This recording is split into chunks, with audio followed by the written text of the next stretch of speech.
Senator Sullivan. Thank you, Mr. Chairman. And just to my colleague's statement, it's a little bit rich coming from one of my colleagues on this committee who wants to gut the military and its readiness. So, but that's a whole nother issue. I want to get back to my line of questioning from this morning, and I will tell you again, gentlemen, I've never seen so much anger, at least from my constituents, who've witnessed a fiasco, a humiliation, a president who is consistently telling falsehoods to the American people, and the issue of there's no accountability. And you gentlemen have spent decades serving your country honorably in combat. I have the utmost respect for your service, your fidelity to America. And importantly, you've dedicated your lives to an institution that has a culture of strict accountability and responsibility up and down the ranks. I mentioned a few examples this morning, the collisions of the USS McCain and Fitzgerald. Everybody up and down the ranks, including the three-star admiral, was relieved.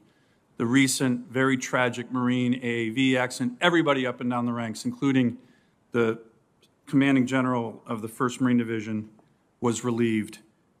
If you're a Marine or Army 2nd Lieutenant training your platoon on patrol and one of your soldiers loses his NVGs or his rifle, that lieutenant is going to get relieved. But on this issue, one of the biggest national security fiascos in a generation, no one is accountable. And the American people are livid because they saw it, they see it, they know. It's a debacle. General Milley, this morning you called the Afghan retrograde a logistical success, but, quote, a strategic failure. I appreciate your honest assessment. I believe the President of the United States is solely responsible for this. Mr. Secretary, do you know if anyone, the National Security Advisor, the Secretary of State, or Undersecretary for Policy of DOD has offered their resignation to take responsibility for this fiasco? I do not. Okay. I do not, but I don't believe they have. Okay, thank you. Given the military culture of accountability that all of you gentlemen come from, and again, I respect that more than almost anybody, have any of you offered your resignation to the President at any time since his decision to withdraw? And General Milley, I understand your earlier answer to this question, that senior military advisors and officers can't resign every time they disagree with the President. I actually agree with that.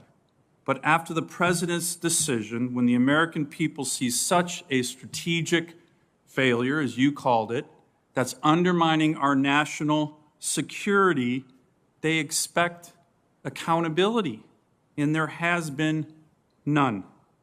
So have any of you accepted that accountability or responsibility? I'm accountable for my actions. And No, I'm just talking about a resignation. I have not submitted my letter of resignation. Mr. Secretary? No. General? I have not submitted a letter of resignation. Mr. Secretary, I want to know, what will it take for someone, anyone in the Biden administration to take responsibility or accountability for this national security fiasco? Anyone? Senator, from a DOD perspective, again, you heard me say that we'll continue to review our actions, and we won't hesitate to be critical of ourselves. And if there's someone that should be held accountable for an action, then we'll certainly do that. I want to switch topics here very quickly. General Milley, do you think if the Chinese Communist Party decided to invade Taiwan, would their military leadership call and give you a heads up? I think there'd be a period of increased tension, indicators and warnings, and I think there'd be an exchange of various communications at all levels. Department You really of State. think the Chinese, And I think you really think the Chinese Communist Party head of the PLA would call and say, "Hey, General, FYI, we're going to get ready to invade Taiwan. I just thought I'd give you a heads up." You honestly think that? I know I'd call him and ask him. No, I I'm would call asking him the and other ask him question. outright. Do you think he'd give you a heads up I think on the that, invasion of Taiwan? I think an invasion of Taiwan would be a fairly obvious thing to pick up on. And No, there'd I be a lot of didn't, but that's not what I communication asked. going back and Let me ask a related question. forth. Sure. I think the answer to that is no. I think If the head of the PLA called you and said, hey, we're getting ready to invade Taiwan, and Xi Jinping found out about it, he'd be shot. But let me ask a related question. You said you were, quote, certain that President Trump did not intend on attacking China. That's what you just said. That's correct. Yet you're quoted in the Woodward book as telling the top Chinese Communist military commander, quote, if we're going to attack, I'm going to call you ahead of time. Is that true, General Milley? Well, let me tell you what I actually said. Well, that's not true. I hope that's Let me not tell you what I actually said, Senator. What I said, if there's going to be a war, if there's going to be an attack, there's going to be a lot of calls and tension ahead of time. But what you You're just going to said, get called. You're going to your get called. testimony was that you were Senator, certain President Trump would not attack. That's your testimony this morning. That is true.